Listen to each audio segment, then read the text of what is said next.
What's up, everybody, and welcome to the Press X Podcast, episode 100, your weekly podcast for gaming news and opinions, come at you each and every Monday at noon Eastern. I am Kevin McManus. With me, Todd Broussard. Hey, what's going on? Kellen Williard. Whoa. Nick Hassell. Hey, we're sharing a mic. And only 3 microphones. But that's okay. This episode's going to be more of kind of it's not. hanging out episode, sort of just having fun. You guys hanging out yet? Having fun, yeah. We came up with a couple questions that we wanted to ask each other, so that's going to be a big part of this. We're going to talk about games that we've been playing, and if there's nothing that you've been playing recently, I want you to throw out a game that you played this year that you think other people should play. Maybe something that's not super popular, something underrated. Didn't have to come out this year, just something that you played this year. Kellen, you're not allowed to say League of Legends. I didn't play it this year. So. That game's too popular. Really? I hadn't played one match all year. I'm so proud of you. I'm very disappointed in myself. I sold my league account to Hodge. Why? Like 2 days ago. Oh, he's still alive? Yeah. Huh. Are you done? Are you? So back to League of Legends. What a great game. With that said, Game of the year. Game of the year. we are at episode 100, and I wanted to do a little thank you to some people. No problem. I'm glad you guys are. You're welcome. You guys have taken control of this episode real well. But I wrote a little thank you to some people that I wanted to thank for sticking with me for 100 episodes, which is a long time. We didn't even miss a week. That's like 100 weeks. I tried to. I missed a couple. Well, Todd did disappear for a few months. 101, anyway, actually. let me go over some of these before we start doing what we've been playing. So, Kellen, I'm going to start with you. Why? Because you... Well, let me just Easiest target. Damn it. I want to say thank you for stepping up and saying yes to joining this podcast. It wouldn't exist without you. You stuck with it, even when things went wrong, such as every day losing footage, losing audio on some Let's Plays that we did, having to reshoot multiple podcast segments. That's something a lot of people probably don't know.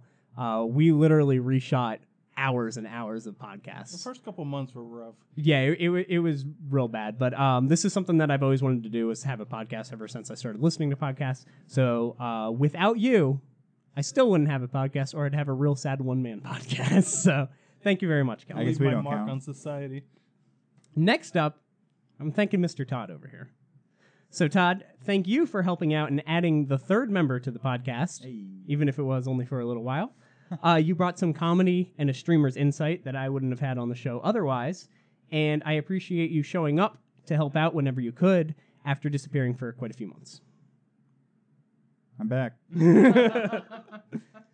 Then I want to thank Gareth for all of the questions that he sent in, the suggestions, the feedbacks, the tips that he came up with, and as well as becoming part of the show. He did the write-ups for the show. He came up with the idea. Well, we kind of came up with the idea, but he helped bring it to fruition doing the game where one of the releases is fake. And for episode 100, that segment's going to return. So here you go, Kellen. There's only 40 of them on there. So thank you, Gareth, for all of that. Woo, Gareth. Thanks, Gareth. Next up, I hate you. I want to thank Nick for voluntarily helping out. He was like, yeah, I'll do it. After Todd disappeared for a few months. Can't replace me. That's not true. I tried my best. It's not hard. That's not how replacement You're works. too tall. Thank you for bringing your own opinions, even though they're completely different than mine. That's a funny way of saying right. It made for good discussion, as well as a perspective that was not on the show before. And I very much appreciate your ability to be prepared for the episodes. And I'm That's hoping a knock against you two. Hold on. I'm always Let me prepared. finish. Let me finish my sentence. And I hope some of that rubs off on Kellen one day.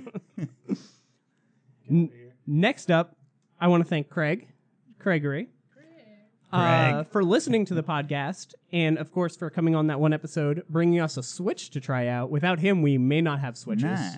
We all have. You don't have a Switch. No. But we all have Switches, possibly because of Craig. It is very possible that we wouldn't have one. I wasn't before. here that He helped day. speed it so. along. Yeah, for sure. I do love Splatoon though. as well as having a love for collecting retro games and talking about that sort of stuff on the show. No one else was really And letting us open Night Trap. in that department. Hey, it's got to sit on the shelf and look pretty. So thank you, Craig, for that. And that blue jean jacket. Oh, that thing's swell. And then real quick, I want to thank, of course, like my girlfriend, my family, everyone who's supported me and said, yeah, this is a good idea. You should do that. So thank you for that. I do want to point out girlfriend Wendy working on some cool stuff for the show that'll be debuting soon. So I'm excited about that. Nice. And then finally, I want to thank all the viewers and commenters that comment on the show each week. Of course, World's End. Nice guy. Yeah, Zach Yonder, Lee Aaron, D Swoop, Omar Sar, Joshua Maria, W Jack, BR 2049. These are all names that I see constantly, and I just want to say thank you to all of you who listen and comment, because that sort of stuff really keeps you going. Whenever they all go to my phone, and once in a while I'm just sitting in the car or whatever's happening, I get a thing. I'm like, oh, it really lightens up my day. So thank you very much for all those nice comments that you left. If you left mean comments, go away. I don't want you here. But all the nice comments, thank you very much. I don't think I ever saw a mean one. Oh, did you see the Wonder Woman reaction? I remember a mean one. There were some mean ones Seemed there. legit. But that's it. So thank you very much, like I said, all the listeners and all you guys here. Now let's get on with the show. I thought that was going to land right here. I was going to be Isn't that fun, though? very disappointed. So let's move into what we've been playing. And I guess I'll start just because whatever. Of course, I've been going through Skyrim VR. I'm not going to talk too much about it because I want to keep this brief. But enjoying that, finishing up the story, then I'll probably be done with that game. I've been playing a lot of Battleborn. I played a whole bunch of Battleborn this week. That game has gone free to play. Its model works really well. You get the multiplayer of the game, and then they do the rotating heroes similar to League. Every week, I believe, there's like 6 heroes that you can choose from. And then if you buy the game, you just unlock them all. That's Do you still kind of just the play system. Thorn? No, I played Beatrix, who is a newer character. Yeah. And she's not my playstyle at all. She's a support character that gives people buffs and works with debuffs. And she can't do damage, like, really at all. So she never, like, levels up. You know, you can level to 10 during a match. Yeah. I could never get to level 10 during matches because she couldn't deal damage. So I kept playing her, and I kept losing. I'm like, okay. I know what the problem is, but I hate changing the character. So I went back to Alani, the water girl that was the dude, that chick's DLC awesome, yeah. character. I went back to her, and now I'm back to winning at least, she's sweet. 60% of the time, I would say. But that game is really satisfying to win with, since it is such a team-based game, and you do really need to work together to win those matches. And when you annihilate another team, it feels so good. And then when you get annihilated, it's like the worst feeling in the world. But it's so addicting that I'm just like, all right, one more match. And that's what I think makes a really good multiplayer game is when you win, you feel good, so you want to play another one. And when you lose, you're like, I could definitely win. And It's you kind of sad hop that back they in. like won't be doing anything else with that game. Like, Yeah, Probably not they're gonna do done a with like sequel. updates and things. I would love either a Battleborn 2, which I don't think will happen, or Yeah. like having a mode in Borderlands that is similar to That'd be cool. Battleborn. Yeah. I'll take either of those. But that'd be sweet. anyway, so I've been playing that. And then next I played Doom VFR for a little while. I'm probably about halfway through it. The game looks really good for VR. The controls are a little weird when you have the aim controller, because I was playing with the aim controller, smooth movement.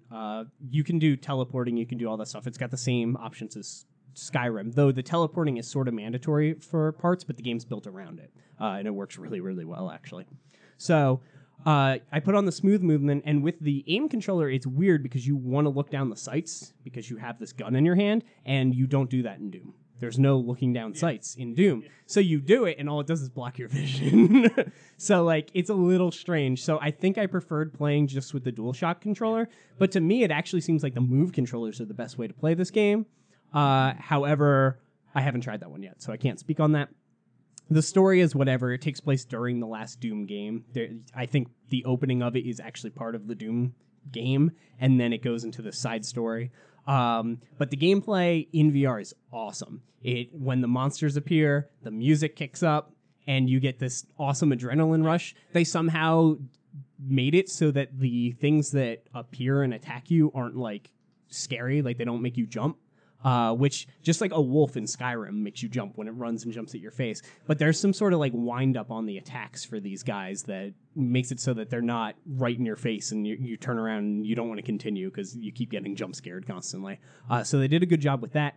My favorite, well, not my favorite, but one of the things that they use the teleporting for is once you weaken something, it'll flash blue, and then you can telefrag it, basically. Yeah. You teleport into it, you get health back, you get ammo back, etc. You can chain them together. It's kind of like that for the regular version. Yeah, it's the same idea, but the teleporting also works for defensive purposes. So, like, an enemy will jump in the air and go to punch you, and it's not in slow motion, but he's going to punch you, and if you hit the teleport button, you, like, hold it down, everything goes to slow motion, and you can like aim your teleport and then teleport away and shoot them in the back. There are certain enemies that have shields and you have to teleport behind them and shoot them in the back. So you need to use the teleporting for some things, and it's clearly designed around it, but you can just do the smooth movement. But it's going to be hard to dodge certain attacks because the game is fast. It is way faster than walking around and shooting. Is that what the F stands for? Yes. Virtual fast reality.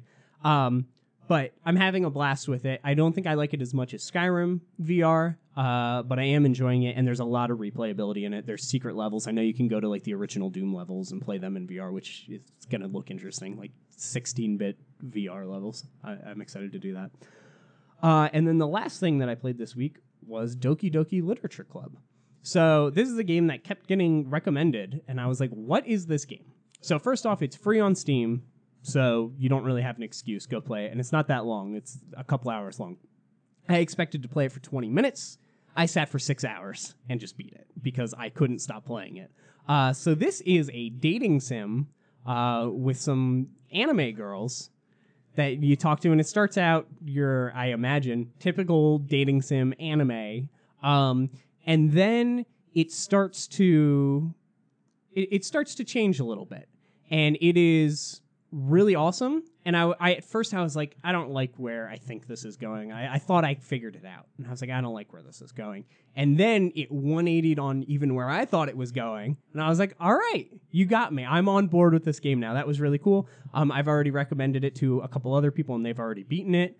So I really, really enjoyed the game. I don't want to say too much about it because the more you know, the worse it is. But it's definitely worth checking out for sure. And don't let the anime like dating sim thing scare you.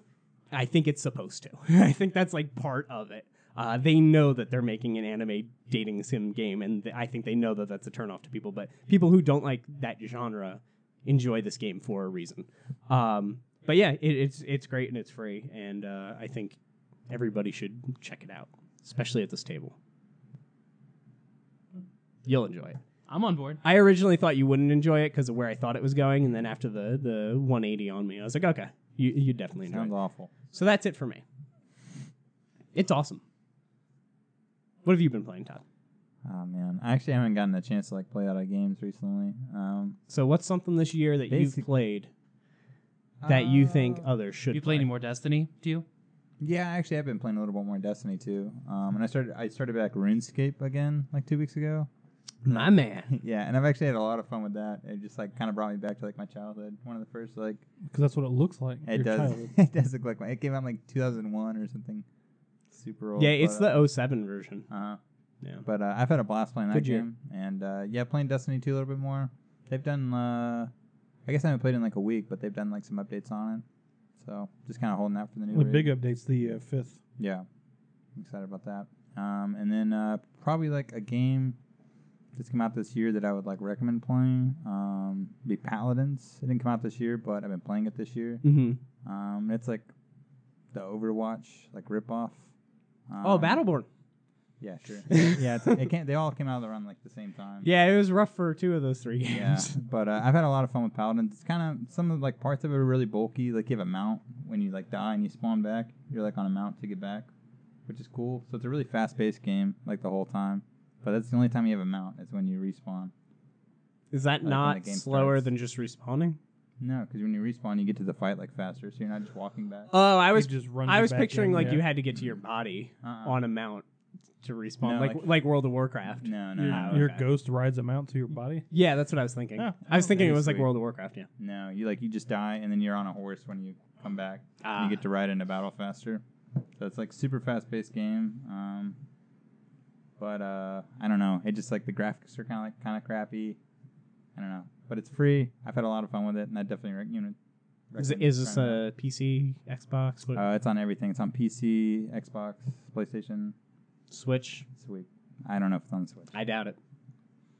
Though apparently a lot of things are coming to Switch Oh, yeah? within 1 week, That's sweet. as we'll learn a little later in the show.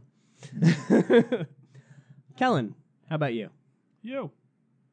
What have you been playing? Mostly Destiny 2. Still.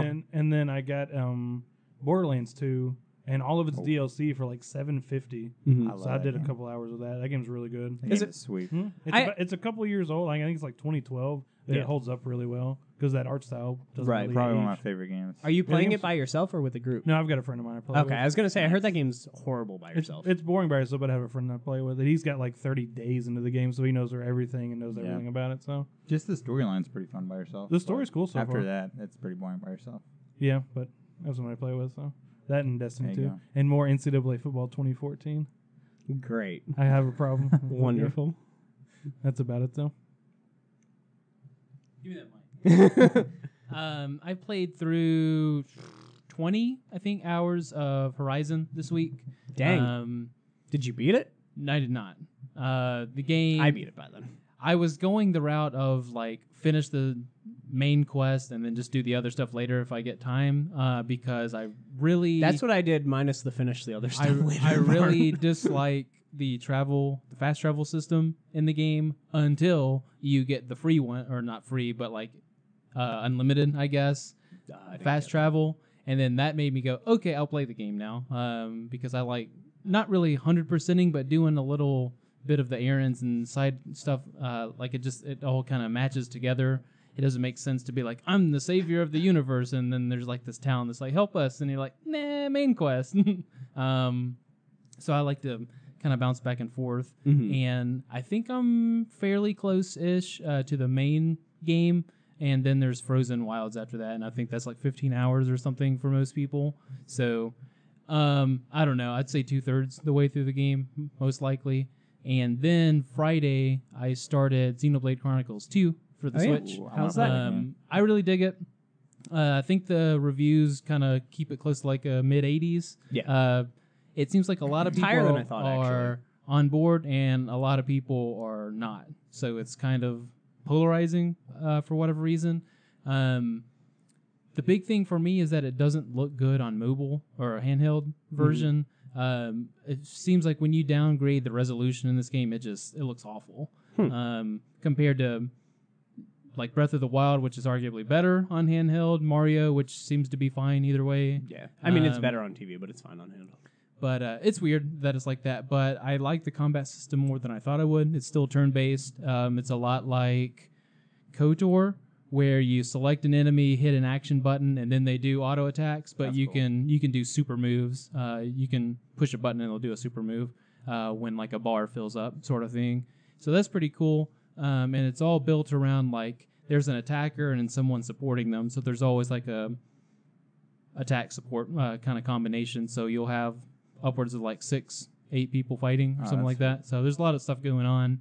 And then you can do combinations and stuff like that, and it goes into its own little world as far as the battle system goes. I think the main knock against the game is that it's like overly complicated and kind of convoluted as far as like their systems. See, the thing I saw on it that would drive me crazy is the going to your next objective. And I don't know how much you've done of that since you've only had like a day with it, but where you have to walk to your next objective, but it doesn't show you where that is at all. All they have is the radar with the dot on it, but it doesn't tell you if it's up or down or anything like that. Oh, And there's yeah. a lot of traversal. And they're saying it can take an hour to 2 hours just to walk to where your objective is. They must have patched it because at least now it's got what it does is like the compass at the top of the screen. Right, yeah. It doesn't move quite as much as you think it will. Like if north is that way, it doesn't move the compass that way. It just still says it on the top center of your screen. But you can tell when you walk if it's like 100 steps away and you walk the opposite direction, it'll start going up to like 150. No, yeah, So it there's had that. It just, I But guess, also- later in the game, there's long spans that you have to traverse, and there's a lot of verticality in the game as well. At least in the opening area, it would say like, hey, your Right. objective's 25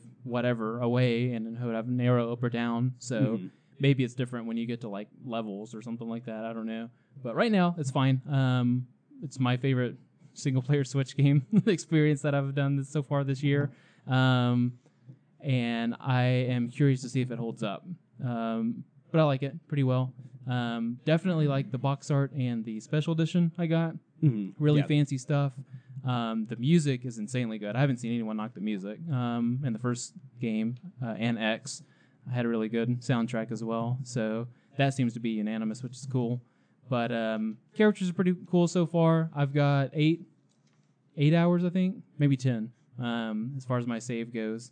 But I mean, the menus work well, and the leveling up systems work well. And yeah, I'm excited to play more. That's probably all I'll play this next week. Okay. So next up, we're basically just going to go around.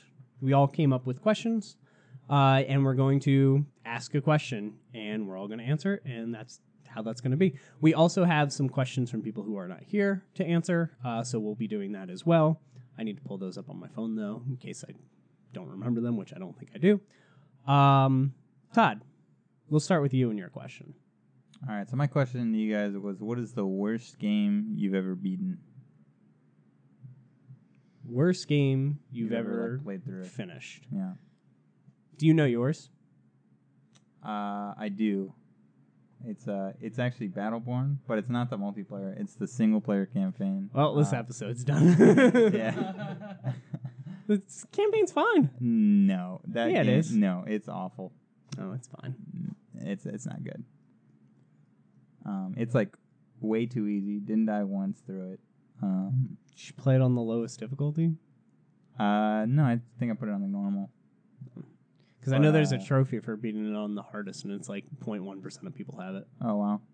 But yeah, and it's also just like the same thing every single time. Well, yeah. It's I mean, like- it's like Destiny.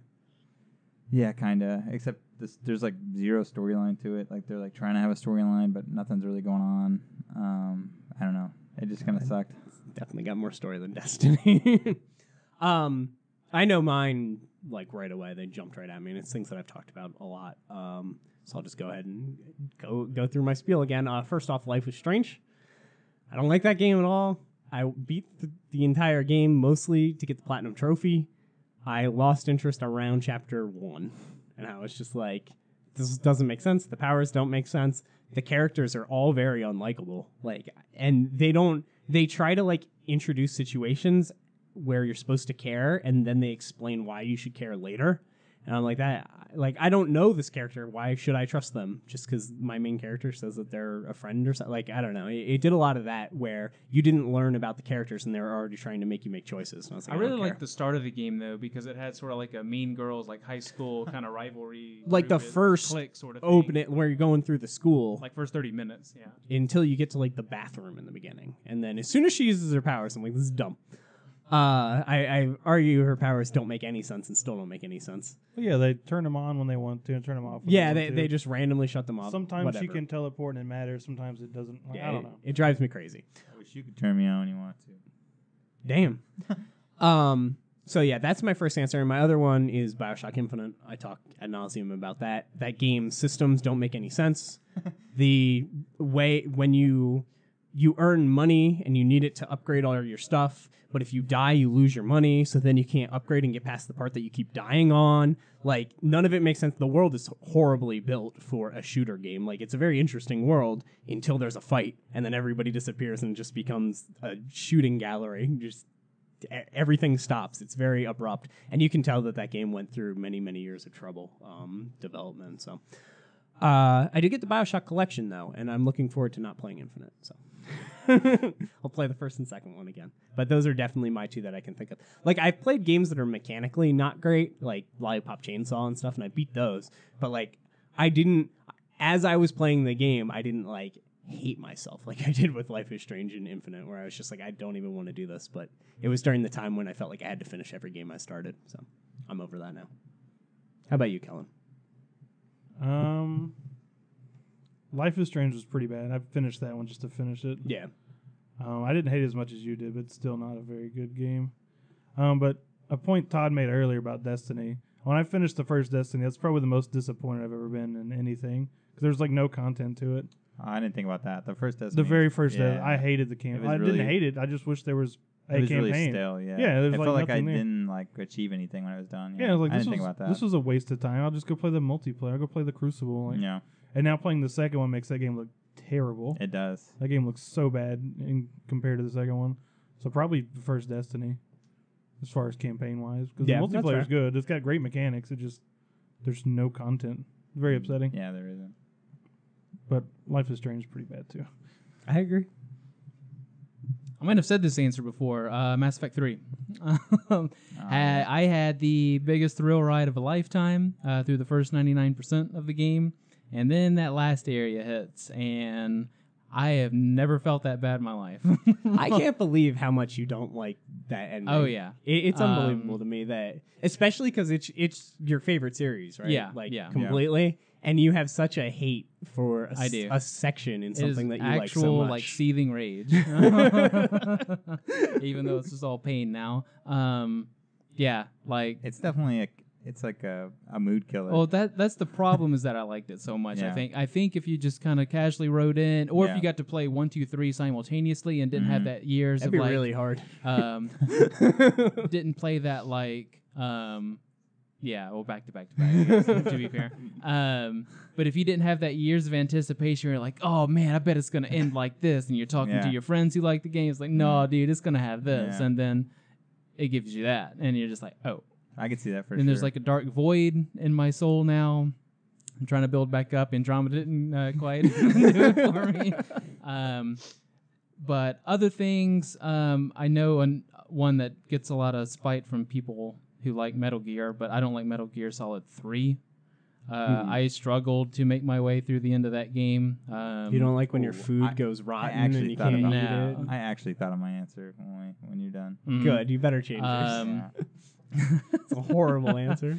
But no, just the parts that people talk about the most, especially that long drawn out fight with the sniper dude, and how you, spoiler alert, you can kill him just a really cheese way, and I'm just like, this is so dumb. I much prefer the Metal Gear Solid. Like if I'm gonna experience the game, either show me a movie the entire game, a la 4, or give me something cool like 5, where it's just like an action movie. So that's my biggest like game that people like revere the most, that I'm just like, I don't get it.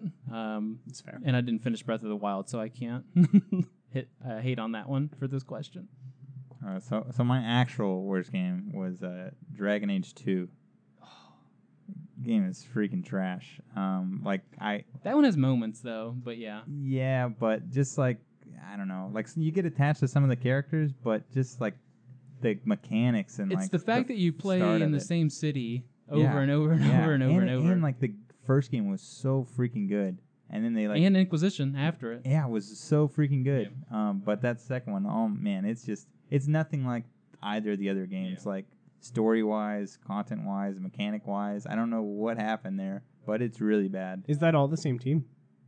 Yeah, For the most part. it looked like a completely different company made the second game. Yeah, I give up on games too much. So if I don't like it, I just don't finish it. So. Yeah, Yeah. I just love the first one so much. So I thought I think that's campaign when would be really fun. Frostbite started to make the EA sort of like RPG games, Yeah. basically. They also like changed how the party system works. I think they were They kind of changed trying. everything. Yeah. The game is just not good. It had some cool ideas though, especially like that was one of the first games that did like you choose your guy and morph him like this, and then Yeah. like your siblings are kind of based off the same skin tone Yeah. and like setting as you. You choose this guy, your brother dies, you choose this person, your sister dies. Like there's a whole like Yeah. web thing, so it feels pretty cool. There's a couple cool like Yeah. things they did with it for sure. And the but armor just systems and stuff like that. Just playing through the game kind of yeah, sucked. Like it's and the worst part is that it's a span over time sort of thing. So you Yeah. start off the game, let's just say year 2000, and then it skips ahead to like 2020. Yeah. You're in the same damn city Yeah. the entire game. You really are, and like you always go back to that city. Like Yeah. when you're done with something, it's awful.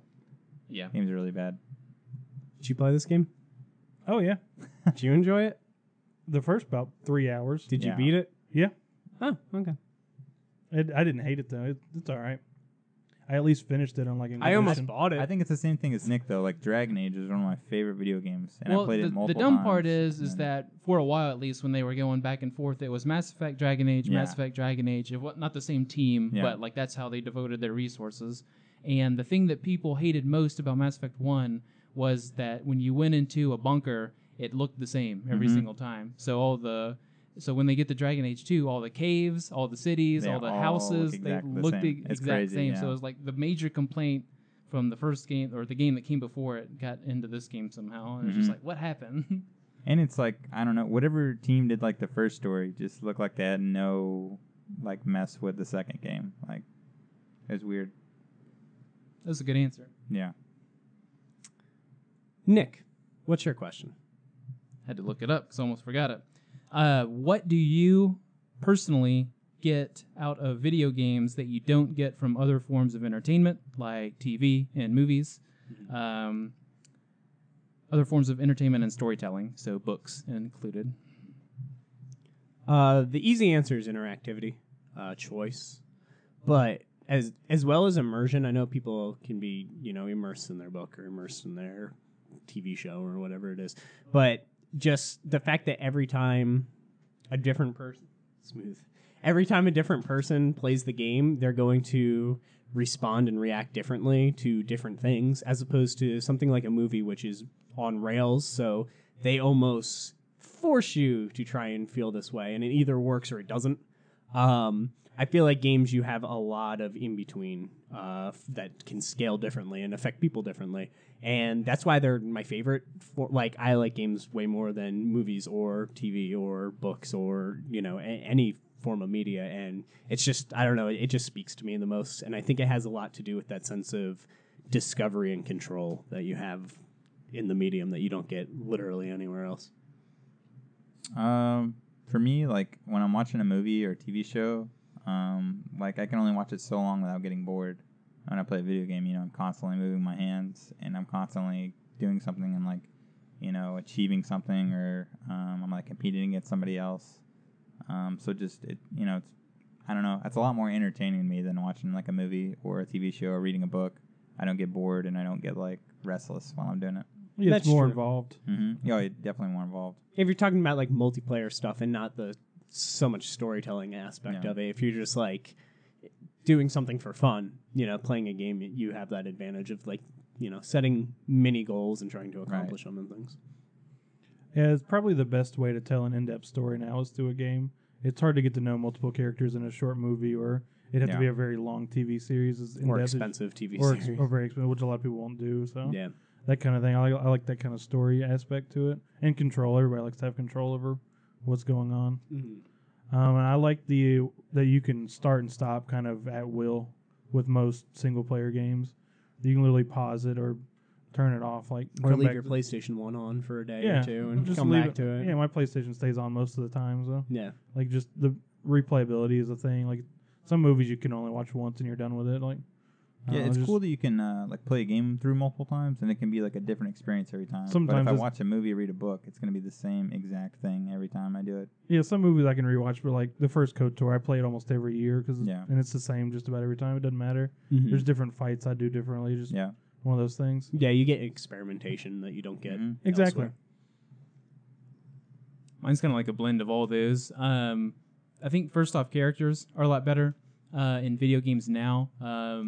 If you go back to like Pong days, obviously it's not. But Oh, you don't like Paddle 1? I think I think it's like the main difference now between, like, a good example I use is like the Netflix Marvel shows and the Marvel movies. Obviously, when you throw in people like big name superstars all in a 2-hour film, they get maybe 10, 15 minutes each, or a lot of times shared screen time, whereas like a 60-hour What if you throw RPG. in 40 of them in one movie? we shall see next May. But you have to divvy up so much screen time, whereas games, especially nowadays, I don't know if really Mass Effect was the first one, but when you're talking to like a squad mate or someone in your crew or NPCs, like you usually get that cinematic camera where it's just like you and the other person, so you're like way more engaged and you feel like it's a lot more natural than just like standing there and just hitting a button and you just see like a dialogue box pop up or something like that. I feel like BioWare definitely nailed that down. Yeah. Like, well, and a lot of games since then have been doing it too and adopted it if they didn't already have it. The next one, storytelling, like I guess it's the same for movies too, but like you get all of your senses going at once when taste. Yeah. Well, it's probably not too far off. But like you just feel a lot more when you're watching and playing the game because I guess like you said, like Control, it feels like you're the guy shooting instead of seeing like a shoot or like an action scene. Like you don't. My I guess comparison there is like when I play Doom, and I'm sure when I put the PS VR headset on downstairs and play it, like I'll just start sweating. I'm gonna get worked up. I'm gonna be stressed out. And like I can watch the most gruesome war movies or action murder movies, and I don't like start breaking out into a sweat or anything like that. Yeah. So it feels a lot more real. And 3, I think the social aspect of it now, because there's so many games where I can just sit there. What I really liked from Xbox 360 that Kellen and I did is they had, I guess it was Netflix, but it had like a theater mode where you and your little avatars could go sit down and literally sit down and see a movie screen, sort of looked like Mystery Science Theater. But it was cool because we were sitting there chatting with a headset on, watching the same movie on the same screen, but we were at different houses. But I like the fact now that I can be doing my own thing in Destiny. I can be on this planet doing public events while I can talk to him, and he's sitting there firefighting in the Crucible sort of thing. It's just cool that you have the social aspect of it that, I mean, I guess you could do that in a movie theater, just like, man, this scene was awesome or something like that, but you're probably going to get thrown out. Right. It's cool that it like games now like entice you to do that and kind of engage you to do that. That's neat. And even if you don't want to have the private chats, most games now at least have like the world chat to where if people are within like a certain proximity of you, like I could be sitting there doing a public event, some guy can run by, hey, you need help or something like that. It feels like an actual world sort of thing. So it feels cool now that it's gone like beyond the TV screen and console or PC. So I don't know. It's interesting, I think, and you don't really get that with movies. You can do that with TV shows, but that's like sort of like water cooler talk the next day. Like, man, did you see that Game of Thrones or something like that? Whereas if you were to experience it live, you could be, have someone going like, oh my God, something like that while you're watching or playing something else. So, yeah. Let's jump into Craig's question. Craig's question was, if someone you know who doesn't play video games told you they wanted to give them a shot, what one game would you recommend to give them the best first gaming experience and try and get them hooked? So, to me, it depends on the person, obviously. Something I was thinking about when this question was brought up was horror games and horror movies. I can't think of a single person who like really likes horror movies and doesn't like, or at least hasn't tried like horror games. That seems like an easy comparison to give people. It's like, oh, you like being scared? Want to be more scared? You can play a horror game. Yeah. But with that said, I was trying to like leave that out because I'd just say PT because there's not a lot of controls. It's just walking. There's one button in the whole game. Plus, it's not actually a game, so it doesn't count. There's only one button in the whole thing, so it's not overwhelming in any way, shape, or form. There's no timer. There's no, like, you can quote unquote get killed, but you just sort of like respawn and start over. Like, there's nothing that kind of stops your progress, I guess. So that's what I would pick if they were into any sort of horror. That being said, just a game and not wanting to start them on like a Mario or something obvious, because I'd probably say Mario Odyssey. Yeah, I was thinking already that platformer is just the easiest. I was thinking, go ahead. There's like a clear goal, collect the coins, collect the whatever, rings or whatever game you're playing, and it's like go from point A to point B, you finish, here's a reward, do the next level. Right. Yeah. So I think there's a couple routes you can go. I personally would probably pick Journey. Once again, it's something that doesn't have a pushback. There's no right or wrong to how you play the game. Same thing with like a Firewatch or something like that. It's some sort of like walking simulator style game. Something that has an interesting story, probably good characters or dialogue and music, all those things, but doesn't have game over. Doesn't have you lose and now start over. Like I think that's what would get somebody frustrated. I would want to give them more of an experience, something shorter, something only a couple hours long that they can I think that's what got me hooked on video games, though. Was like getting frustrated with. Well, yeah, it's the good frustration though, and not like start all the way back over at the start of the level and you just lost 3 hours sort of thing. Yeah, that's true. Yeah, but that stuff doesn't translate well now. Like if you look at when people release games, even from re-releasing old things like the Rare Replay, they add in a rewind feature because people don't like that stuff now. Or if you look at like the Shovel Knights, they have checkpoints in the middle of the level, which is not something that they did in old games. Right. But then they're like, well, if you break the checkpoints, you get a bunch of money. But then if you die, you don't. There's no checkpoint, and you go back to the start of the level. So like they're coming up with ideas to trying to like give and take for frustration. The only things that I can think of are like the Dark Souls of the world, where people for some reason are like, yeah, now frustration's cool again, but only for the series, and anything else it's not okay.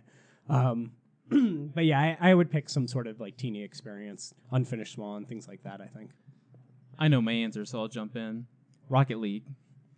I think the control scheme for the game is enough to where casuals or people who've just, the people that hold a controller like, oh, what am I doing? Those people who've never played video games at all.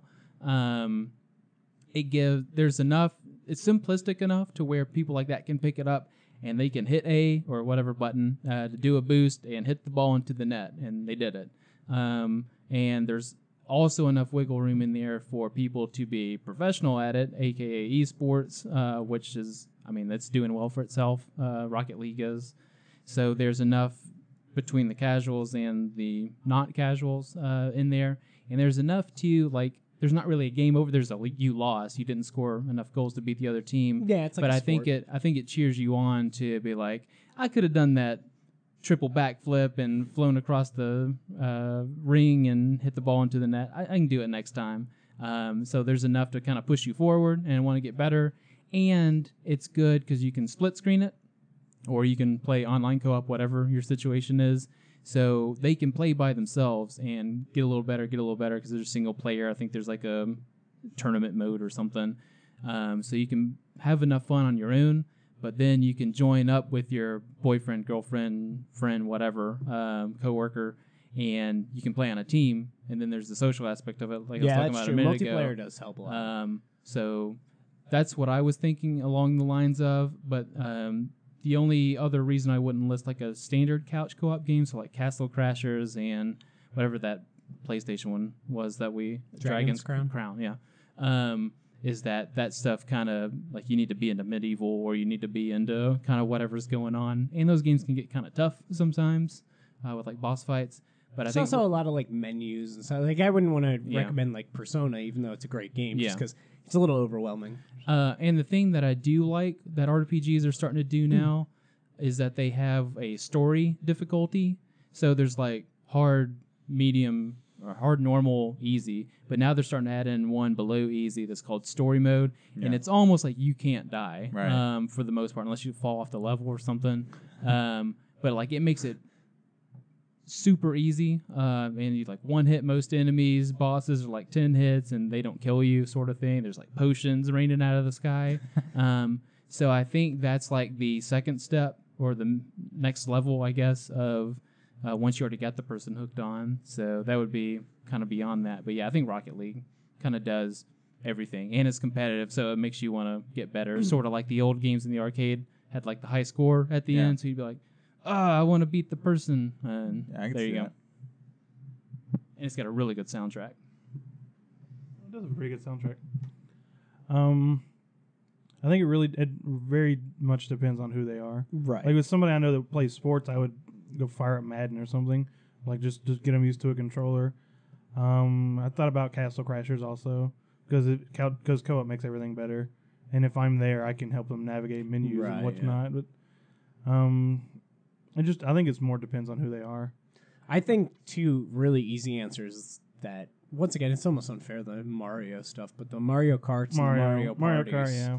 are and basically anything where you don't have a right analog stick to control the camera really helps, because that confuses a lot of people. But yeah, like you drop somebody in Call of Duty, even though it's really popular. Yeah, it surprises there's a lot me going on when you give a controller to somebody who hasn't done that, and how many they like look at their feet and then they're walking and they're like, "How do I look up?" And it's just because you very go down for it's very confusing.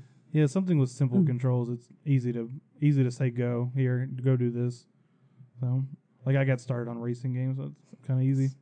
So I want to say like Pokemon, like on the Game Boy, because when I started playing that, I didn't even know what Pokemon was, and it just kind of engaged me. It's Especially the newer ones, because they do a lot of like, hey, do you not know how to catch a Pokemon? Exactly. Come with me, you know, sort of thing. It's very like user friendly. Yeah. Like there's not a lot to figure out. The menus aren't complicated. Yeah, they hold your hand. It gives you like a good sense of like achievement. Like if you're doing like gyms, or if your Pokemon levels up, and it evolves and stuff like that.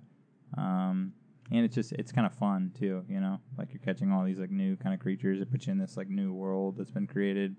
So I think it's a lot of fun, but I also think it depends on the person. But this question's kind of cool. So like my niece came over to my house. She's 4 years old. She came over for Thanksgiving, and I was playing like League of Legends or something like Peter, and she's like, "Oh, what's this?" And I was like, "This is a video game." She's like, "What's a video game?" League of Legends is the video game. Yeah, that's a good one to start them on. No, Oh, that's God. not how I started. No. But I turn on. You have to have like a PhD to play that game. I turned on Mario Brothers 3, and she started playing on that, and that controller has like 5 buttons on it. Yeah. And she really enjoyed it. Played it for like 3 hours straight. She never Animal played a video game Crossing. before. Yeah. It's a great choice. Sonic the Hedgehog, go fast. Give them a good game. Handheld games are probably the way to go. Yeah. There's probably like a certain age range where that's probably the best to start them off with. Yeah. I would say. But I'd say for like an older person, like the more story-driven games for sure. Right, yeah, the 4-year-old probably doesn't care about the journeyman's Right. journey. About Edith Fincher or something like that. Yeah. Right. Firewatch. It's another good one if they're Yeah. into morbid sadness. If they want to be Yeah. sad and terrified at the end of their life.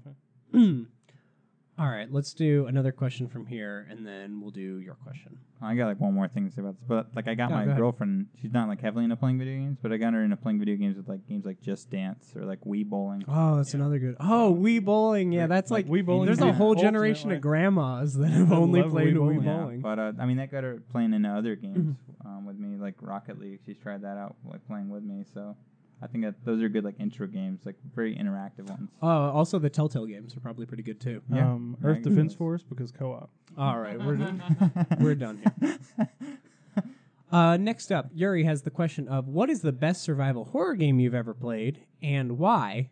I brought this one up to Nick, and I was like, I bet you don't have a good answer for this, and you told me you do. You said you know I used to this play scary survival games horrors. to a What point. happened? We don't have enough time for that. All right. My easiest answer is Resident Evil 2, Ooh. I didn't think about that. which hopefully gets a 20th anniversary next year. But I mean, yeah, it's going to. Don't worry, they waited A till the last possible moment to announce they're doing something for Mega Man's 30th anniversary. I was re-listening to old podcasts. I'm going to put a montage of some old stuff like at the end of this video, just some moments and things that I found. And I was going through one where I was talking about Mega Man last year, and I was like, well, next year's the 30th anniversary, so I'm sure they'll do something. And it's been dead radio silent until this week. They finally announced that they're going to do something. I'm like, oh, great. Cool, live stream.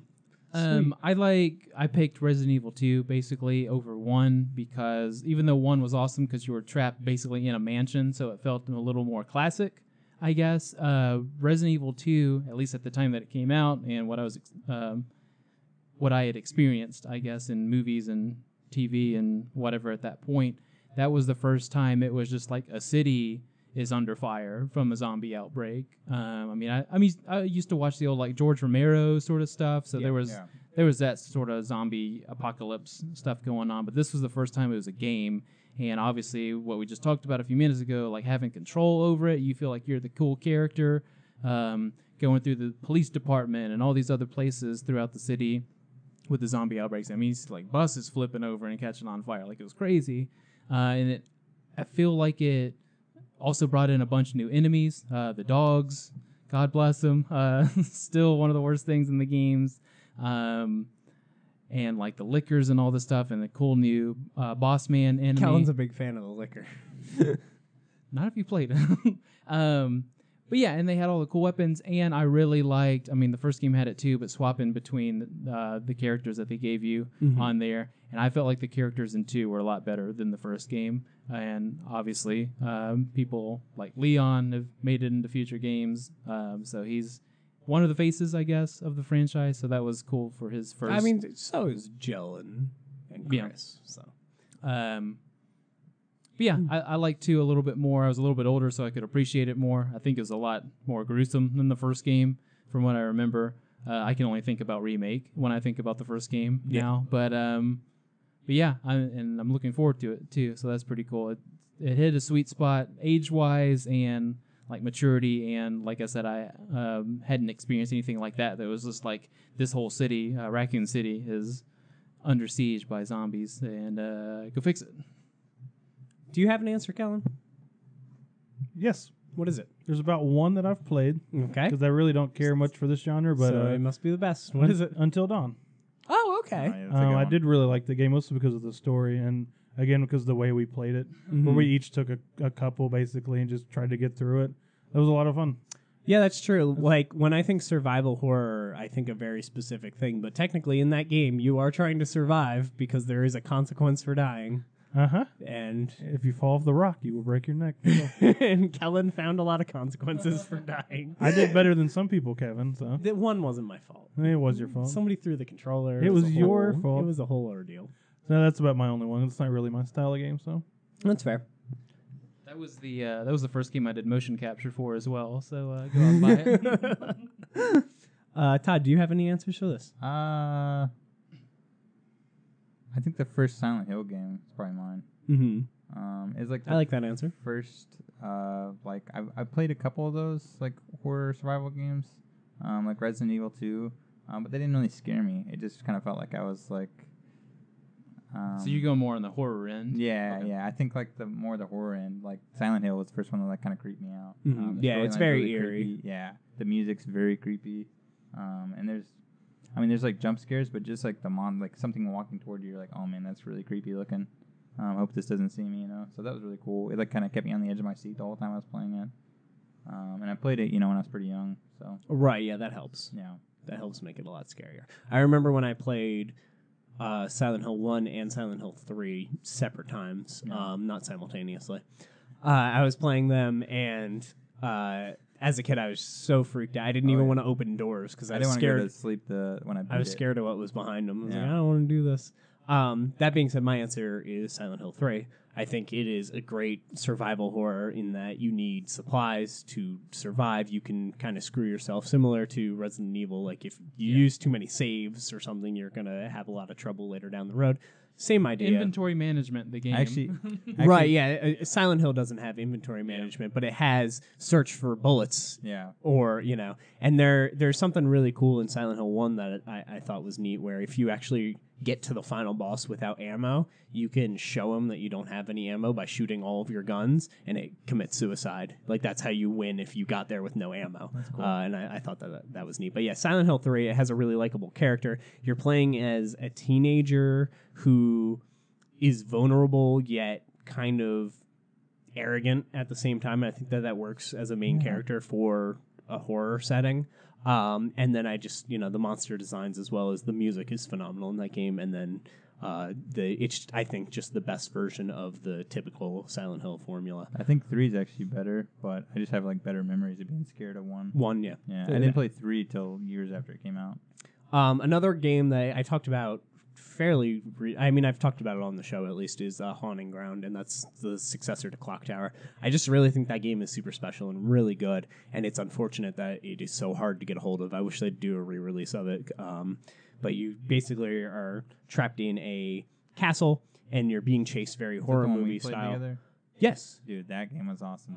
You're I didn't get to being play through a lot of it, but it was fun. yeah. I think we did like the first section, but you're being chased kind of horror movie style by these different villains. And once you kind of finish one areas of the castle and finish off that villain, you go to the next, and there's a new style villain, but they all live in this big medieval castle.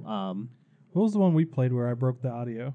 That was Clock Tower. Clock Tower? Okay. That was the first Clock Tower on That game the was Super Nintendo. awesome.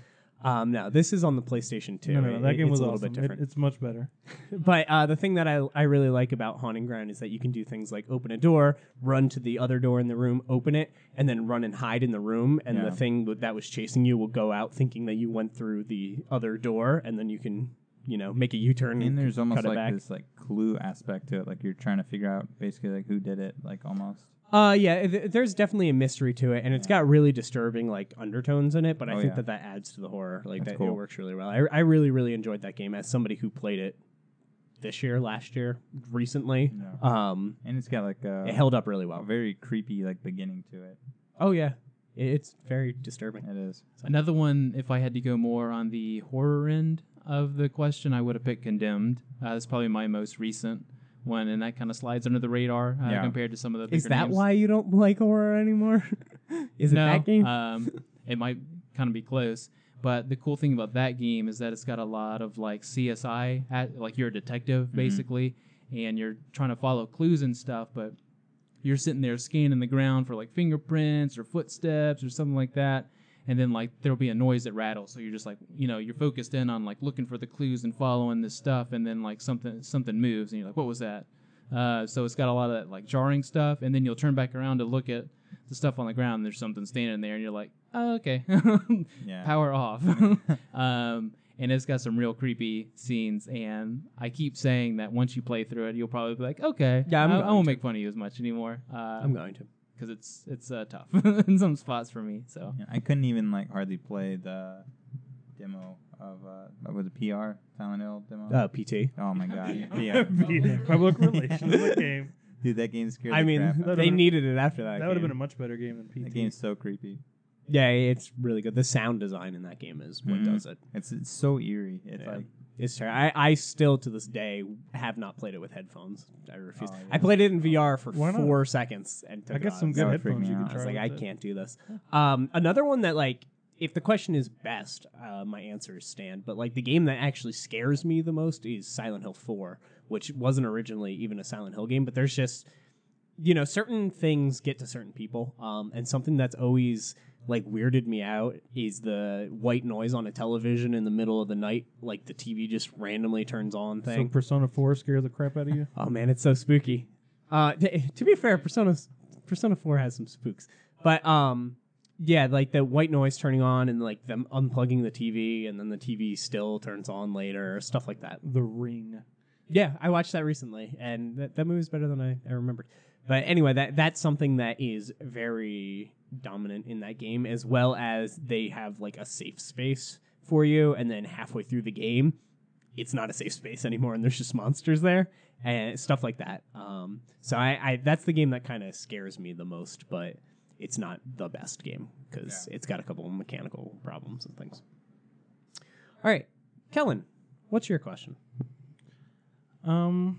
So not the first game you ever played, but the first game you played that hooked you, that really like made you come back for more, kind of thing. Like mine, it wasn't the first game I ever played, but the first game I ever played, and then I got done was like, I need to do that again. It was like Need for Speed 2 on PlayStation. Like I'd do a couple races, like that was kind of fun. I'd walk off and be like, I can do a couple more. Like just what was the first game that brought you back over and over?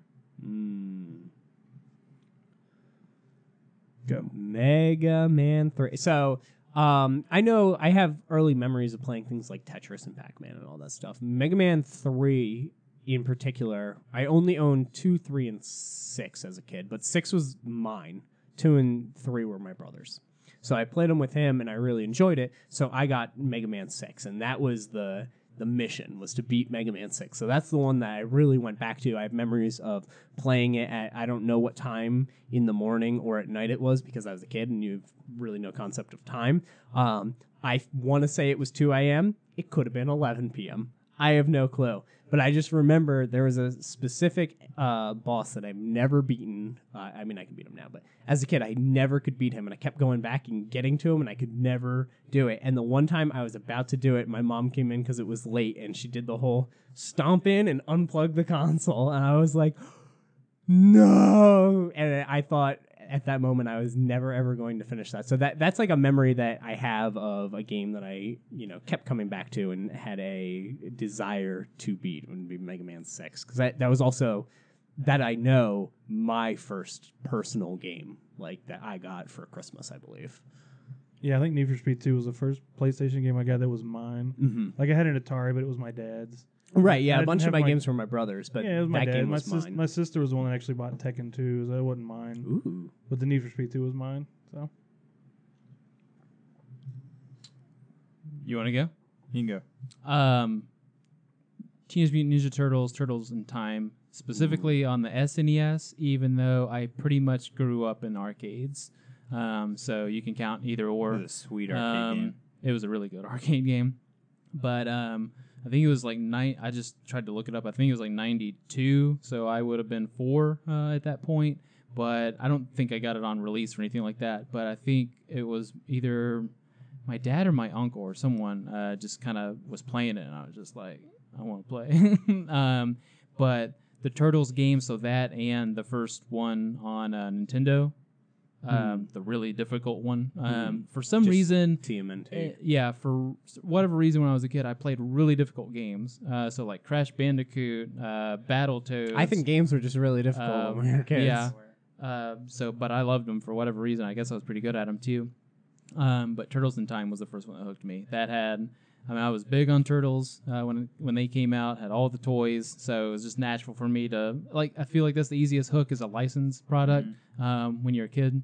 So that was right up my alley. The music was bumping. I really loved that game. The controls were easy.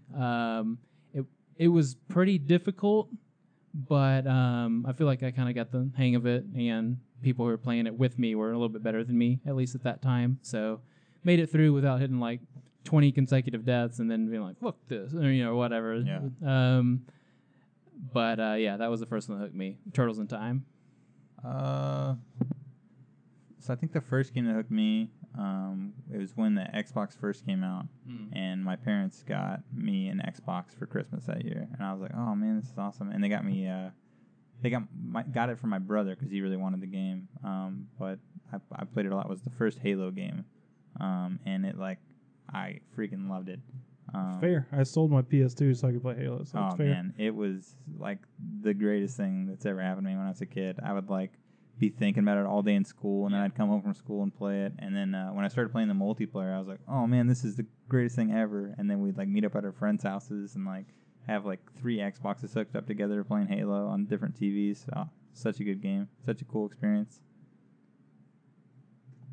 Pretty envious that was your first, not your first game, yeah. but the first basically experience. It was the first that was probably late middle school for you? Yeah, I was probably in 6th or 7th grade, I guess, when it came out. But it was the first time that I had owned anything to play a game on. My brother had a Nintendo and stuff, but he wouldn't let me touch it a lot. I played a little Mario, a little Pokemon on the game. I think Kellen and I were in junior high when that was the hot new thing to play because we were in clubs, and I think it was Key Club that we were in, but we set up tournaments and stuff like that. Oh, it was so sweet. Making money off that too. It was sweet. Get a fresh $20. Game's so cool. This is awesome. So. And it's cool, even playing it back on it now. It's still super fun for me, which is cool. Yeah, I think I got a gift card out of one of those tournaments and money, and then you went to a table playing Halo one day, and Such a good game. Good times. All right, my question's last. Right? Yeah, I think so. I think so. We're doing it. So my question is bringing back a question that we did many, many episodes ago, and I want to add a little twist to it and talk it over. So I want to do this from the perspective of it's, 2025, and we're looking back. So that's hard to do. I know, but that's how we got to do it to make this fair. Okay. The best year in gaming. We did this one before. Me and Kellen settled on 98 as our year. You thought 2007. I want to throw 2017 into the mix because I think this year has been insane. So what I did was I went through Metacritic and just releases, and I wrote down any one that I thought was notable. I tried to leave out ports and things, so like Mario Kart 8 Deluxe is not on the 2017 list, things like that. But I'm just going to go through and read a list of each year and kind of decide what one we think is the best. So 98, Legend of Zelda Ocarina of Time, Tekken 3, Half-Life, Gran Turismo, Metal Gear Solid, Grim Fandango, Banjo-Kazooie, Thief, Resident Evil 2, Baldur's Gate, Crash Bandicoot Warped, StarCraft, Fallout 2, F-Zero X, Tom Clancy's Rainbow Six, Final Fantasy Tactics, Tomb Raider 3, Pokemon Red and Blue, Gex, Enter the Gecko. I put that one just because I wanted it. Hey, those games are sweet. Unreal, Mega Man Legends, DDR entered arcades, Suikoden 2, Medieval, 1080 Snowboarding, and Spyro the Dragon. So that is 98. I remember now why I picked that year. Yeah, it's great. All three of these years are insane. Yeah, because I was like, oh, easy. And then I went to the 07, and I was like, oh, God, this year's insane, too. So 2007 has Super Mario Galaxy, Bioshock, The Orange Box containing Half-Life 2, Episode 2, Team Fortress Portal, COD 4, Halo 3, God of War 2, Guitar Hero 3, Crysis, WoW Burning Crusade, Legend of Zelda Phantom Hourglass, Metroid Prime 3, Uncharted, Unreal Tournament 3, Skate, Assassin's Creed, Silent Hill Origins, Fire Emblem Radiant Dawn, Tekken 5, Pokemon Diamond and Pearl, Mario Strikers Charge, and Heavenly Sword. I put that one on for you. So that's 07. That game's the shit. So then I threw in 2017, and this is the one that I want to add into the mix and see how you guys feel.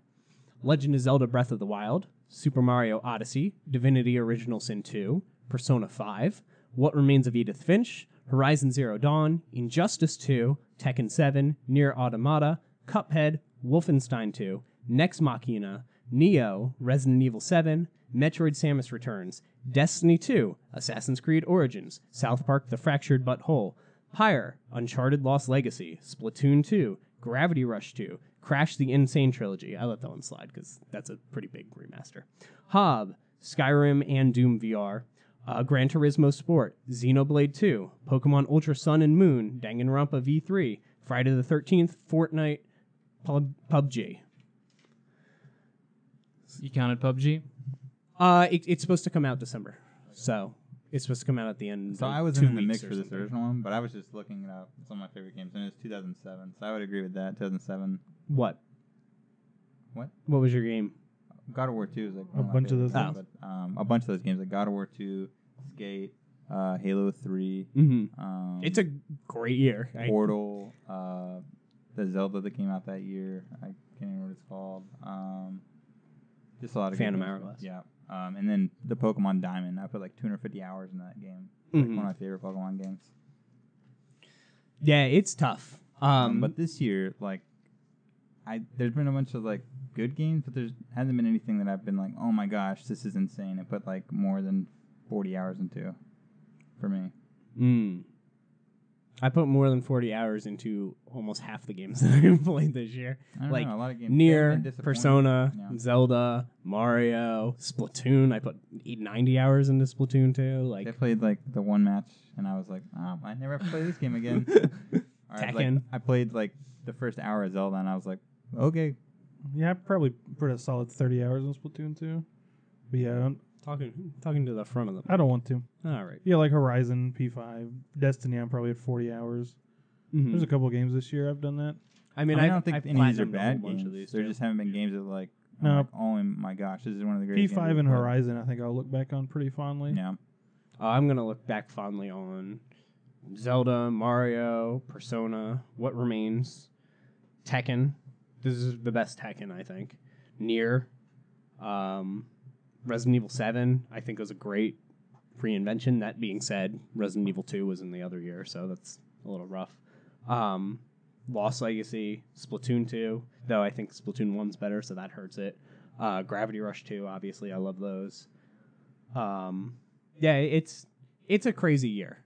Like, it is a really good year, and it's definitely the best year since 07. It's like a bad Todd year. Um, I don't have a Switch, and like 10 of these games are on Nintendo. I was gonna Switch. say you don't have a PlayStation set up at least either, Yeah. right? So if these games didn't come out on Xbox, So you got One Cuphead, man. and Destiny. I got Destiny too. Sure. And I played a bunch of World of Warcraft Legion. The hard part is pretending it's 2025 and Right, seeing you which you, games you are have to gonna look make back an on it. I impact. think mostly the thing that you can take away from that is that graphics don't matter as much because they're only going to get better. Like Yeah. things that wow you are not going to wow you as much. But I really do think Legend of Zelda is going to be compared to things for the next many, many, many years. I think Mario is going to be compared to things for the next many, many, many years. I think Resident Evil 7 is going to get a lot of props for putting it back on track. Obviously, Persona Well, it also 5. kind of got VR on the table too. That's These true. Bethesda games really help, Mhm. but that's like bringing old franchises to VR. Right. Resident Evil 7 or the Resident Evil engine was crafted for VR. Yeah. Right. So that's like a major franchise now on VR sort of thing. So that's what I'm kind of looking at. I don't think Legend of Zelda Breath of the Wild is going to hold up as well. That's not as personal as it is just seeing what happened with the other Legend of Zeldas, the past Yeah. like 2 or 3. They all just kind of in popularity right before the next one comes out. Like, oh, Yeah. I actually hated that one now, 2 years The last later. one I remember that people were like still love today is like Twilight Princess. I don't see people like that one very Really? much. Oh, Wind Waker's the last one. But the thing is, that everybody hated Wind Waker when it came out, and then they liked Wind But Waker. Yeah. I was just saying that to kind of agree with what you. Super Mario, I mean, I don't know. Mario's just kind of doing its thing. It's still 3D, whatever. Mhm. Maybe it's better than the old 64 one, but I don't know. I don't really know how big of a splash that's going to make. I think Original Sin, if people play it, but it's still kind of That game's sweet. I only way played, under like, the an hour radar. of it, Yeah.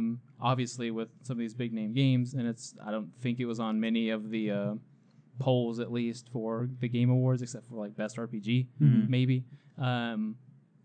I think stuff like Edith Finch, like the lower level, I think we're in like the area now where, sort of like I said earlier in the year, I can't tell what's like a AAA game and what's not. I think those games that are technically not AAA games, that's what's going to push into like the 2018s. Like everyone expects like the God of Wars, and Red Dead and stuff like that to be good. Yeah. I mean, they'll get 90s and above most likely, unless someone slips up pretty badly. But like I think that's where these kind of mid-range games that would before could just kind of get like the basic treatment. Oh, here's 8 out of 10, something like that. Like that's when they're going to start rising up to make like the 90s and above. So I think that's where we're kind of at. And like Nier, Automata, Cuphead, RE, well, not Resident Evil, maybe lately because 5 and 6 kind of got destroyed. But some of these mid-range games and the Pyres and stuff like that, where everyone who plays is just like, this is amazing. It's obviously not a Legend of Zelda as far as contender, but I see nothing wrong with this game. Buy it.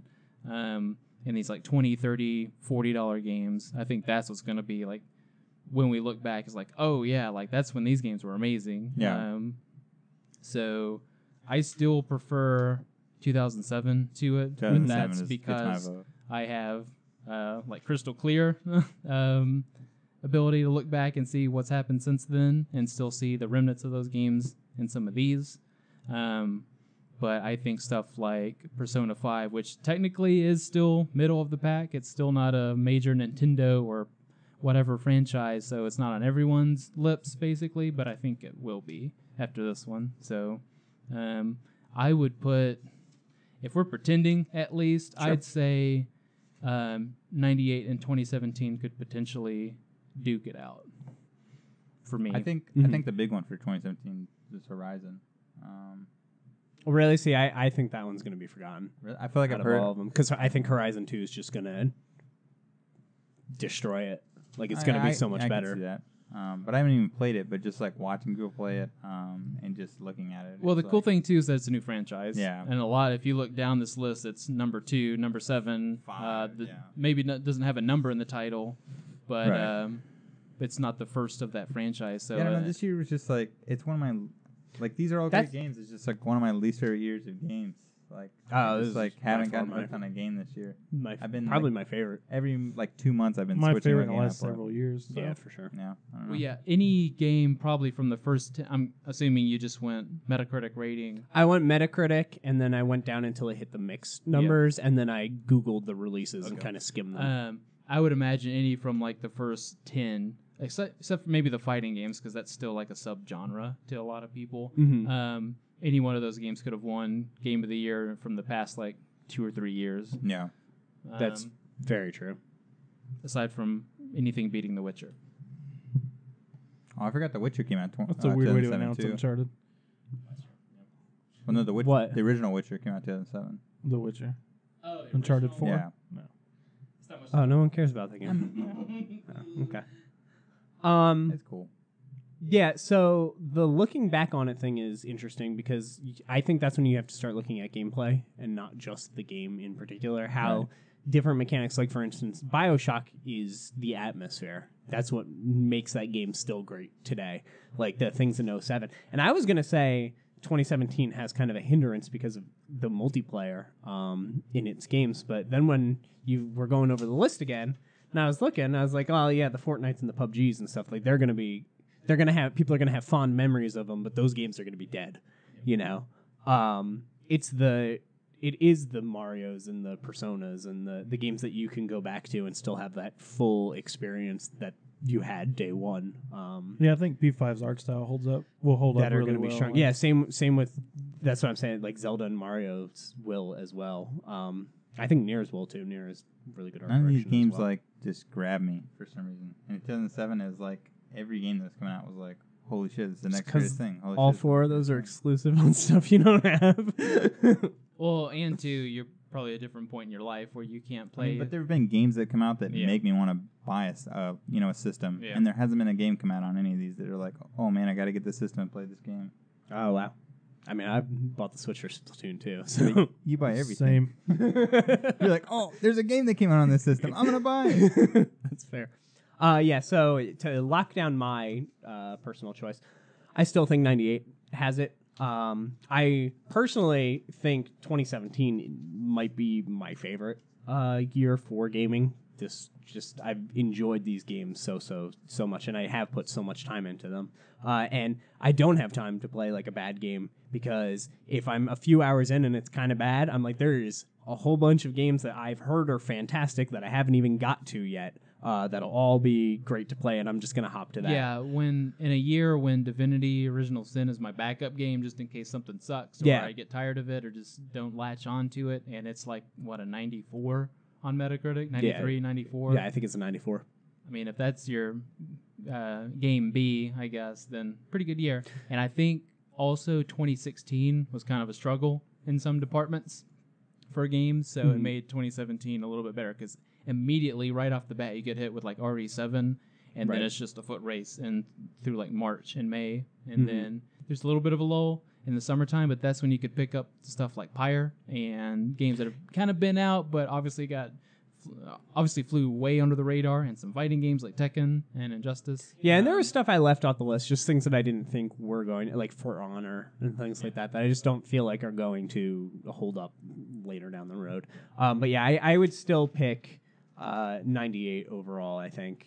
I think because it does have a lot of Metal Gear 1, Half-Life 1, Gran Turismo 1, Banjo-Kazooie 1, you know what I mean? It has a lot of those startings to franchises. Now that I just started thinking about it, I'm not going to go so in depth to look up the schedule, but I know 2007 had a lot of games on top of each other around the fall, because that's when fall was like the time of the year to release games, whereas 2007, a little bit after that, is when I was like, hey, there's like a quarter of the year where we don't release games. Let's maybe put some in there. Yeah. And then January to like April became the hot quarter, I guess, to start releasing stuff. And that was a year when I was like renting games a lot. Yeah. Like still. Like, What, 07? Uh-huh.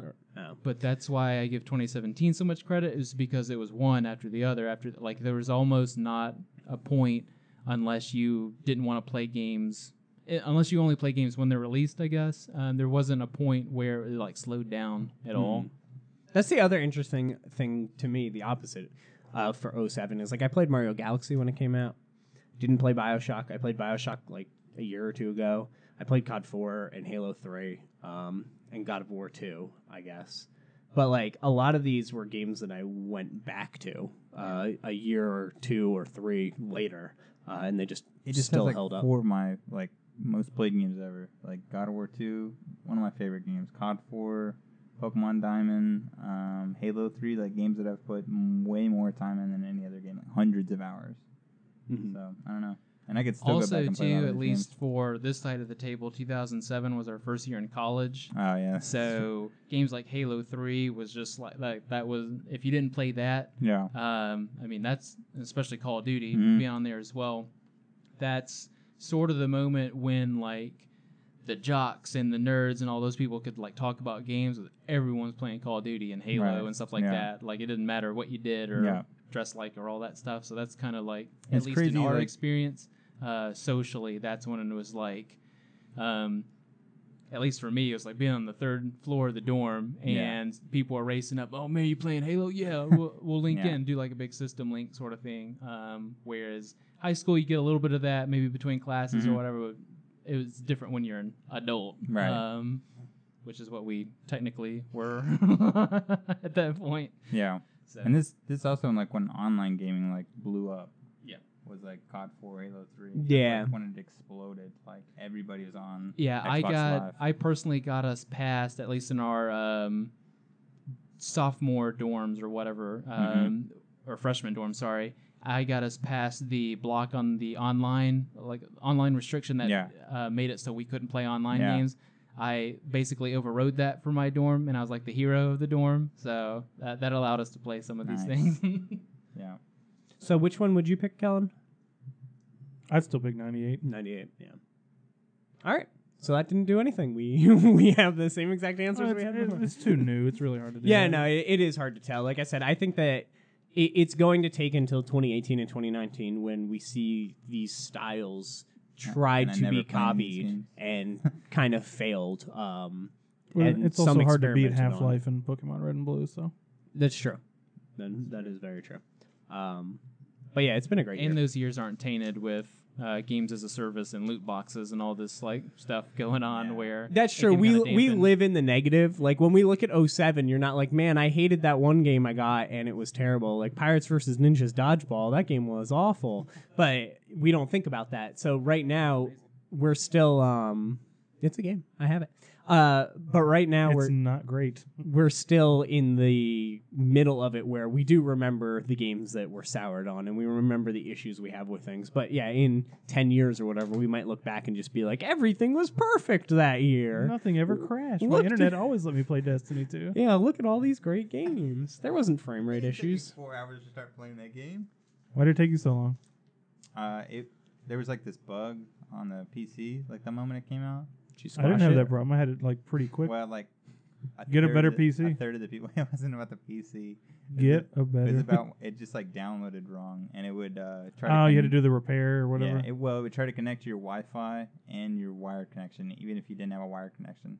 So What if you had to- only had a wired connection? Then it would just straight connect to the. Okay, wired that's why I didn't have a problem. I'm on my But a desktop. lot of people it with doesn't have wireless Wi-Fi. connection. I'm on a desktop too, but I still have a wireless connection. That's not my fault. I'm just saying, it took like 3 hours for me to play the game because they hadn't figured out the problem yet. I had So, not actually heard that before, Todd. I didn't Yeah, know that. it sucks. It was like For a you, huge thing on no, Reddit. it didn't bother me. There's a lot of people.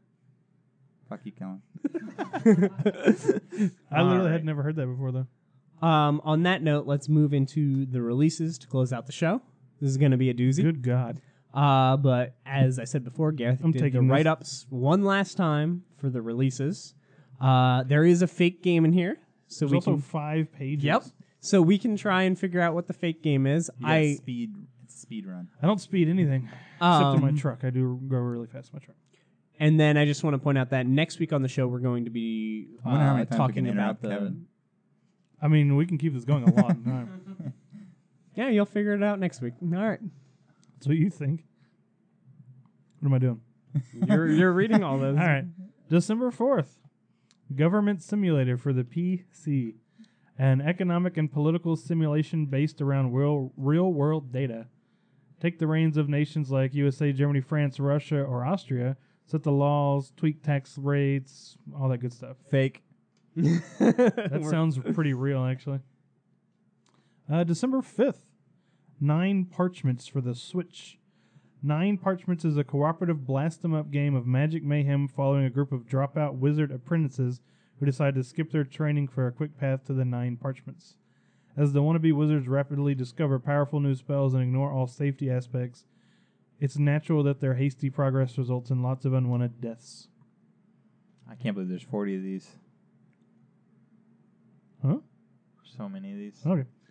Destiny 2 Curse of Osiris, PS4, Xbone, PC. This one is definitely real. It's the first Destiny 2 expansion. New story missions, adventures. Go to Mercury now. Oh, Destiny 2 expansion. Oh, yeah. Next, we get Boiling Bolt for PC, PS4, and Xbone. Boiling Bolt is an immersive and explosive 2.5D twin-stick shooter with breathtaking 3D graphics and stunning effects. You play as June, a young rebel battling the slavers that took over the world decades ago. Walking Dead, the Telltale series collection for PS4 and Xbone. This has all 19 episodes of Walking Dead on one disc for PS4 and Xbox One. That's pretty cool. If That you is pretty haven't cool. played those, that's pretty sweet. Assuming it's real. Because I haven't heard of it. I knew that's kind of Gareth. Next, we have Oh My Godheads for PS4, PC, and Xbone. Oh My Godheads is the world's first Capture the Head action game for 1 to 4 players. Capture the Head is This like sounds Capture made the up. Flag, but the flag is an ancient head that's alive, angry, and after you. Fight with your friends to capture these furious living heads and bring them back to your team's plinth if you can. If he made that one up, he deserves to be on a game studio. He needs a medal or something. Yeah. Dead Rising 4, Frank's Big Package. Only Todd. Dead Rising 4, Frank's Big Package is a special delivery that will let PlayStation 4 players unwrap the Dead Rising 4 main game in addition to all the previously released game content. Also introduces a new game mode called Capcom Heroes. An all-new way to experience the Dead Rising 4 story lets Frank Rust wear outfits and perform outrageous special attacks inspired by classic Capcom characters. That sounds sweet. It does sound kind of cool. Next, we have Steep Road to the Olympics, PSC, PS4, Xbone. Having given players the chance to ski, snowboard, paraglide, and wingsuit around the massive open world of the Alps and Alaska, Steep is planning a trip to new locations to take on new challenges in honor of the 2018 Winter Olympics. I haven't heard of that either. I've heard of that. A new Steep? I've heard of Steep. I didn't know there was a new one. Right, yeah. You've heard of it? You sure? All right. All right. Trusting you, Todd. That's good enough for me. Euro Truck Simulator 2 Italia for That's PC. fake. Euro Truck Simulator 2 expansion Italia DLC features Italy. That's about it. Good name. Italia. Next, we have The Surge, A Walk in the Park, PS4, PC, Xbone. The Surge has already dragged players deep into the high-tech Creo industrial complex, overrun by deadly machines, rogue AI, and deranged exoskeleton workers. First major expansion for The Surge. Next, we have A Hat in Time for PS4 and Xbone. Are you serious? It's on the list. Oh, I'm buying a game. Buying a fake game. But that would be hilarious. That was the thing. Just to get your hopes up and crush them. Oh, I'm so happy. So I won't read the thing about Hat in Time. But Yeah, it's like a Mario platformer. You get different hats, so they kind of have like the wing hat and stuff from 64, and you collect hourglasses. It's like a discount Mario 64, but I'm down. I'm looking forward to this next one. This is The Police for Switch. All Gareth wrote was, "This game has had a write-up so many times on the show, I refuse to do it again." It's true. I've done that one a couple times. Fair. Caveman Warriors for the Switch. Jump back in time and free your inner caveman. Smash heads in this local cooperative platformer game.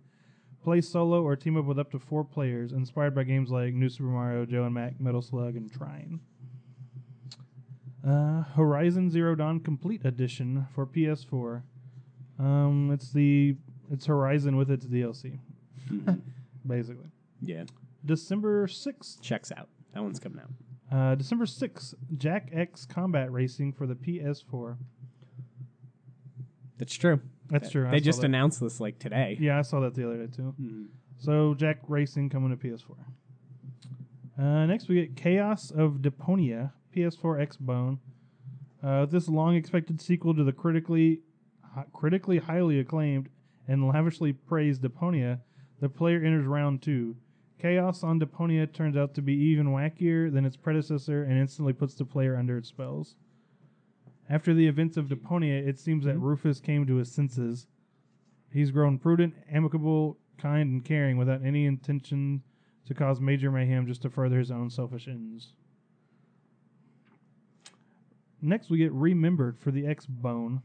Remembered is an independent video game, a virtual place where memories change to dreams, and the only possible way is forgetting, which becomes a mechanism for proceeding to the next layer of dreams.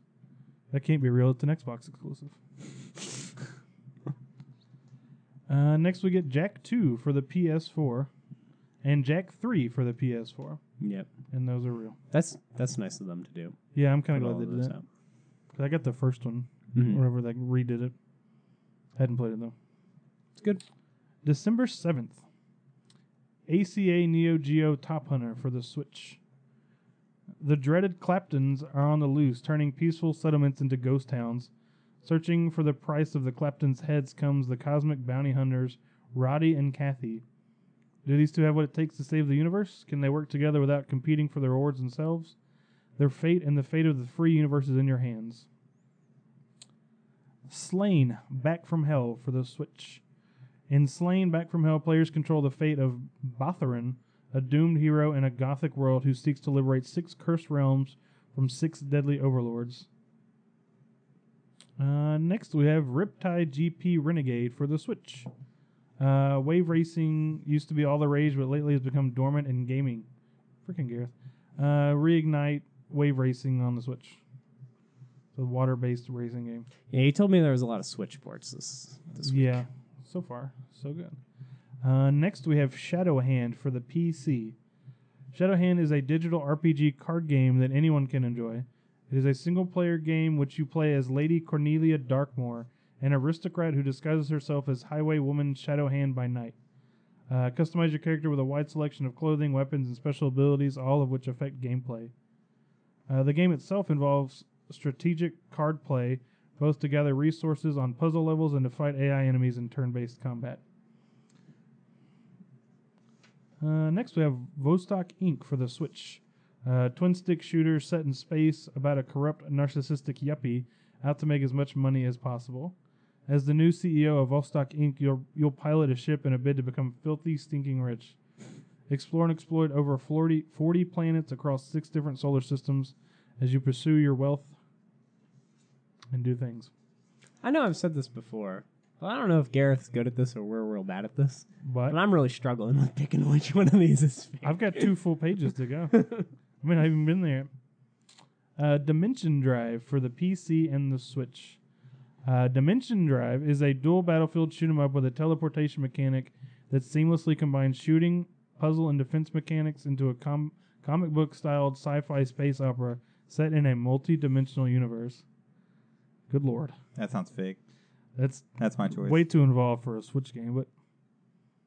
But next we have Phantom Breaker Battlegrounds Overdrive for the Switch. Spin-off to the fighting game Phantom Breaker. Phantom Breaker Battlegrounds is a cooperative action game for up to 4 players. Stellaris Humanoid Species Pack for the PC. The Humanoid Species Pack features a selection of new portraits and ship models for those who wish to take more humanoid races from their lowly terrestrial origins into the far reaches of space in Stellaris. Next we have the Sexy Brutal for Switch. Switch port of the Sexy Brutal. Fair enough. Oh, yeah. Next we have Teslagrad for the Switch. 2D puzzle platformer with action elements where magnetism and other electromagnetic powers are the key to go throughout the game and thereby discover the secrets kept in the long-abandoned Tesla Tower. Spellforce 3 for the PC.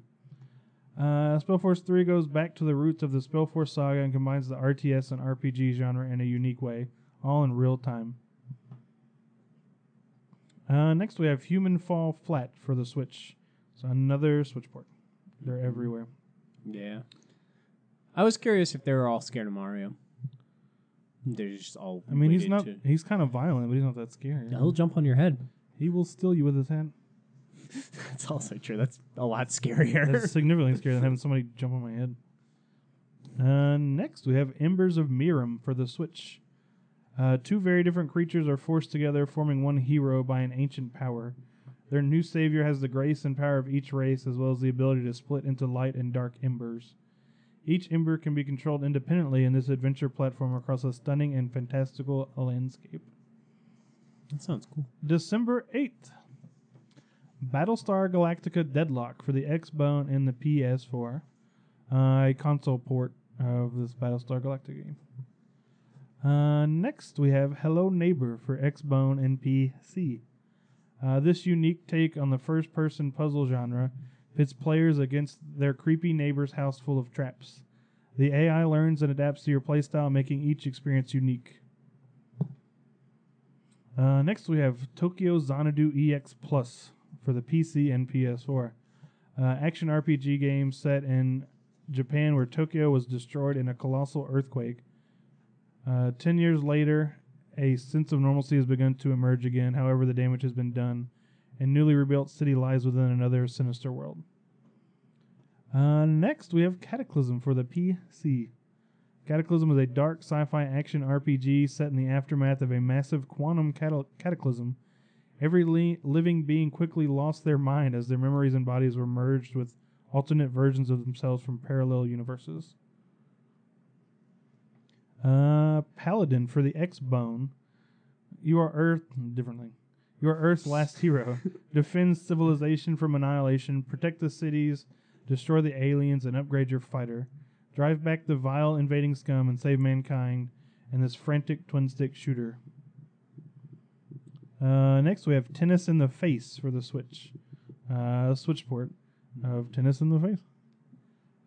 Next, we have Hearthstone, Kobolds and Catacombs. So, Hearthstone expansion. Confirmed. Good job, Todd. December 9th, Demon's Age for the PC and Xbone. This dark RPG allows players to take on enemies either as a single character or with a party in a fantasy world with modern visuals. PS4 release is slated for early next year. Loco Roco 2 Remastered for the PS4. Is that real? I mean, that's real. I don't know if it's coming out, but It says it is on the 9th. that'd be sneaky. Sneaky. December 11th, Battlefield 1 Turning Tides, PS4, PC, Xbone. Amphibious Warfare expansion for Battlefield 1. I am finally done. Yeah, it was funny. I asked him, I was like, hey, can we do the write-ups for the 100th episode? We'll do it one more time, He's like, yeah, okay. And he just messaged me and he goes, oh, there's 40 games. I was like, oh my God. Heads. So, with that said, what game do we think is fake? It kind of looks like an H. I'm just gonna say, oh my God, heads. Yeah, I'll go with that one. That was the one that stuck out to me. Half of these were Switch ports. A quarter of these were Jack games, basically getting ported over, I guess, remastered for the PS4. There was a few other remakes, reports. So those all check out for me, at least as far as like a do I believe it scale. Expansions, okay, sure, I'm going to check off on those two. Oh My God, Heads was the only one that was like a new idea. And it sounds like it didn't take long for either Gareth to come up with it or a guy at a studio to be like, hey, so let's either do Gareth made it up or it's a really bad game, is what you're saying. really simplistic game. I don't want to call it bad without playing So it. do we actually have to crack this? Oh, yeah, we have the answer. Oh, okay. All right, so I'm going to say, originally I thought it was the government game because that seems like an easy topical thing to type in. So with that said, That's what I was going to pick until I looked that it's on December 4th, and it's the only game releasing on December 4th, and I don't think you would do that. That would be very weird. So I'm picking whatever the Cataclysm game was. Or Chasm game. Whichever. It was Cataclysm. I was thinking about that one too. Yeah. That's the one that I'm going to pick, because all the other ones that I thought, they were too thought out, I think. So that's my choice. I'm going with Rememoried. Oh, yeah. I'm going to pick the Rememoried X-Bone game because who puts out an X-Bone game? I'm going to go with Caveman That would be Warriors. amazing. It's also not PC. It just says Xbox One, so. It could be a port. Caveman Warriors. That's mine. I like the Caveman game. I want to play that. We're going to be... All right, here we go. Oh. The moment we've all been waiting for. Fakery, as he says. And the answer is Cataclysm. You did it. I did it. Is that the first time we've ever got one right? No, you and Kellen both got one right, and I've always been wrong. Cool. Yeah, I got one right one time long ago on a Galaxy 4. I'm really proud that I got that. I'm not. I was between 3, and I was just going over them, and I'm like, well, Let's capture the head game now. they wouldn't. That's true. They wouldn't just put that one game by itself. The other one was an expansion to something else. Even though it sounded fake, I feel like making up an expansion's weird. And then the other one had a really long description, and I just didn't think Gareth would write a really long description for his game. And then you were reading that one, and I was like, that sounds just, just crazy / generic enough to fit into place. So I'm proud of myself for getting that one. I'm like 2 and 8 doing this game or something. All right. Anything else that you want to say to wrap out the show? I like the questions. Yeah, the question part was sweet. Yeah, it was fun. Everybody had good questions. I'm sure we'll do that again sometime, but I wanted to do. All right. So that's it for this episode of the Press X Podcast. Thank you for just kind of hanging out with us this time on episode 100. Thank you for being here, Todd. Oh, yeah. Thank you for being here, Kellen. Thank you for being here, Nick. And thank you so much for watching. We'll speak with you next time. I threw all the papers on the ground like I used to. I saw that. Nice. Welcome, everybody, to the Press X Podcast, episode 0, the pilot. I don't even know if they're going to see this. I'm not a pilot. Some people think it's going to be a console that is also a handheld, so you can bring your game just with you and then bring it home and play it on your TV. Why? I don't know. The pink and green mirrored inside with the Joy-Cons and everything. I really like this thing. I was super happy to get it. Another January 19th one. Life is Strange. Yeah. So this is the retail release of Life is Strange. I will be getting that. Speaking of Life is Strange, beat Chapter 2. That game's real bad. I don't understand. I've been playing it just to get the trophies now because I looked up the platinum rating. It's a 1 out of 10, which is the easiest. So, did you blame Chloe or take the blame when she got caught? I took the blame. I blame Chloe. Chloe sucks. Everybody sucks. I hate this game. Definitely not playing Life is Strange ever. But second bit of housekeeping. I hate your poster. I know you do. Deadpool's probably the worst superhero ever. No, he's not. He doesn't deserve a movie. He's getting the best movie of the year. It's going to be trashed. No. And I do the editing for this video, so we'll see what that poster looks like, huh? I know what it looks like, and that's all that matters. All right, so now we can move on to the game releases, which you're going to read, because I don't know how to read, as has been proven multiple times. Or type. There's typos all over this thing. It's a Firefox and not the web browser. Does he fight Chrome? In Safari? And lose? Real bad? And Internet Explorer is just handicapped in the corner. I'm pretty sure my favorite character is in that game, so hopefully. Lightning? The best character. God, what's wrong with you? Can you give me the lightsaber? No. I picked this up today. I was retro game shopping, and I left with a lightsaber. Did I do a good job? Sure did. Because Darth Maul is the best Star Wars character, so I had to have his lightsaber. No comment. I went to the Disney's. I got real red. Is that where that came from? Yeah, I built a lightsaber. You're an idiot. Yeah. And I wrote PlayStation All-Stars 2, please. No. Final one is PlayStation All-Stars 2 revealed. I think if you're gonna... Friend of the show, Nick, asked us a great question. A fantastic question, if you will. He comes in handy sometimes. It's very rare. And with us for the first time, the anti-Kevin himself, the man with all the wrong opinions, Nick I think you mean Hassell. right. Broussard. Yeah, Broussard. Okay. B-R-O-U-S-S. You want me Okay. to write it down for you, or you got it? No, I got it. Say it one more time. Broussard. Yeah, you got it wrong again. But let's go. What is it? No, it's fine. What is it? It's French, man. You're never going to get it. I promise you'll never say it right. Broussard. But sure, that's fine. What is it? No, that's how everybody says it. That's fine. Yeah, how do you say it? Broussard.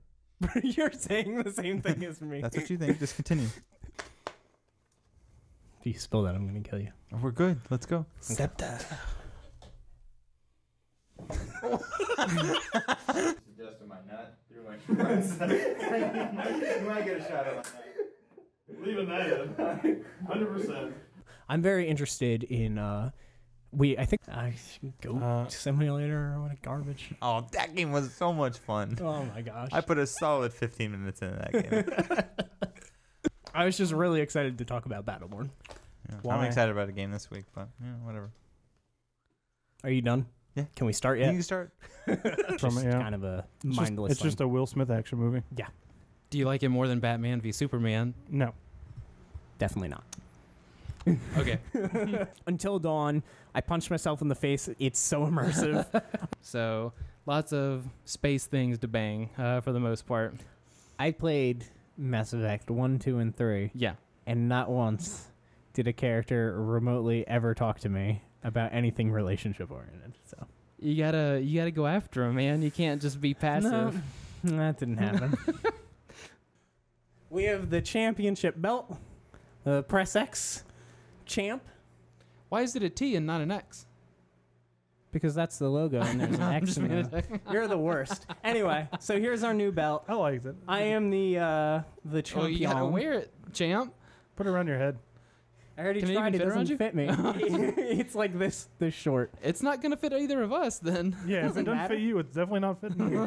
The champion, Kevin McManus. Did you glue the stuff on I there? did. I can shake it around now and it won't fall off. Are you still talking Also- about the belt? What did you do for your game of the year? 5 games?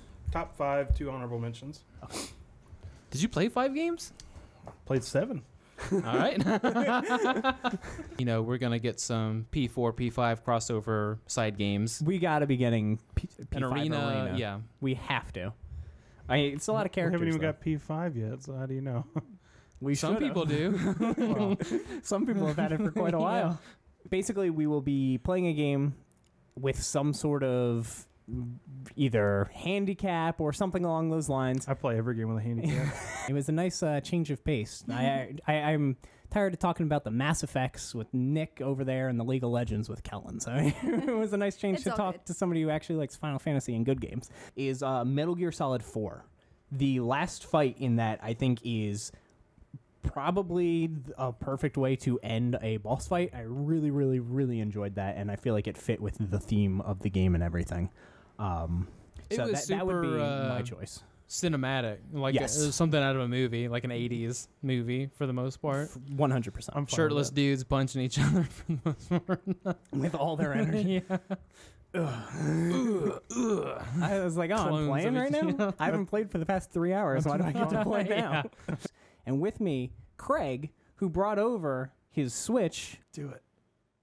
It doesn't smell bad. Oh my God. That good, huh? That's horrible. So, I don't even know if I can describe it. This is what I imagine a marker tastes like.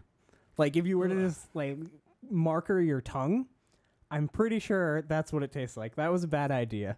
Then everything... Star Fox 64. Yeah, I don't like that game. It has some single play, though. Yikes. It does have single player, but liked I it. don't like Star Fox. I like Star 64. Fox. Star Fox is sweet. That's fine. It's better than the Wii U one. Most We don't things talk are. about that game. You My looked face at- is tired. Well, that was the funny part is that people started putting a caption, "My face is rested," once they fixed her. In that I would work on speedrunning because I actually really like the idea of speedrunning, and damn would I be the best speedrunner of that game and no one would know. Oh, we're coming back after this? Like this is I basically don't a know. vision Maybe, quest? I mean, you and gotta have hope that you're gonna get off the island, right? So that's how you spend your time. I mean, Death Stranding is gonna do well. Obviously, I don't know if they'll make their money back because God knows how much that game costs. That's why they're selling shirts. Oh, we're true. running. We're out of Coffee money. mug. Luckily, it's on the Wii U marketplace, so Oh, that's why you're like, I turned on my Wii U. I had to fire like, up why the would you Wii turn U. on your Wii U? So I It can all play makes sense now. Mario Strikers Charge, the 10-year-old Mario soccer game. It's still fun. Yeah, you haven't won one. I was looking over the Correct. score. Don't plan on it Me and you have a point. Yeah, Garrett's got like 48 points or something. something like that. Yeah. And then the other big one I've been playing, Mario 64. And man, is that a fantastic video? Like seriously. Yeah, we've They- never talked about that before. You good? Good is not the word I would use, but here. You okay? You alive? Good enough for me. Better than Todd and Nick. What's up, everybody, and welcome to the Press X podcast. We were hanging out watching a great movie. That's not the word I would use. One of the best movies of all time. Good God, no. A fantastic piece of cinematography. That is probably not true either. Tekken Blood Vengeance, the CG Tekken movie, cheered the most for this one. Final Fantasy 15, Monster of the Deep. I was excited. It was just a fishing thing. Everyone else was just like, "What the hell is this guy Yeah, doing?" Nick's I was over like, there. Yeah, He's just fishing. That's already in the game. yeah. Fishing is awesome in the game, And and that just nothing makes else. it even better. My friend leaned over to me. He's like, "Who wants to play this game?" I'm like, Oh my God. and back from the dead, Todd Broussard. Good to be back. What's up? Intense battle system where skill is more important than grinding for experience or points. So not for you. Like the name, That Dragon Cancer. I can't believe that's a real game. First off, January 12th. I gotta look this up. Yeah, up on your phone. All Just look it up. I gotta look up that dragon. Please read the description of That Dragon Cancer to me. I gotta find it first. I'm just gonna read this tagline to you. Please do. A father, a dying son, and the quest to build the most profound video game ever. So I'm guessing the son has cancer, but I feel a little bad. yeah, I kind of thought that. I'm not gonna lie. I kind of thought that would happen. I feel a little bit bad, Yeah. but not enough. All right, so let's move on to What by Sleep to you. The combat mechanics in Birth by Sleep are by far the best. The story is really good too. 2 is my favorite one, but Birth by Sleep is really good. And once you learn how the combat works and that you can build decks and like fuse them together to make stronger spells, you can get all the strongest stuff in the first areas and just plow through the game, and it's super fun. There's 3 stories, and it ties directly into Kingdom Hearts 3. I don't know if you've seen the Kingdom Hearts 3 stuff. You need to play Birth by Sleep. Did you do 2.8? Because that was probably confused. Craig opens his limited run games like a good boy. I don't give a darn about sealed games. You Open can them say all. damn. It's okay. Darn. Saying that, and My then I'm like, microphone stand. oh, that was Todd. Yeah. I don't think it's broken. It doesn't do anything. It just spins.